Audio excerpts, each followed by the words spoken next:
தாய்லாந்தில் ஒரு பெட் ஷாப்பில் பார்த்தீங்கன்னா மயிலை கூண்டில் அடைச்சி சேல்ஸுக்கு வச்சுருந்தாங்க. நம்ம நாட்டில் மயிலை சேல்ஸ் பண்ணுறது சட்டப்படி குற்றம்.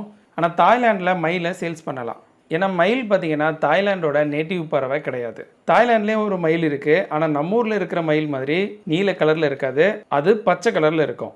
இவன் பேர் இந்தியன் ப்ளூ பீஃபவுல், அவன் பேர் தாய் கிரீன் பீஃபவுல். இந்த தாய் கிரீன் பீஃபவுல் அழிகிற நிலைமையில் இருக்குது. அதையும் நிறைய நாட்டில் இம்போர்ட் பண்ணி வளர்க்க தான் செய்கிறாங்க. இந்த 2 மைல் கூவுற சத்தத்தோட வித்தியாசத்தை பாருங்கள்.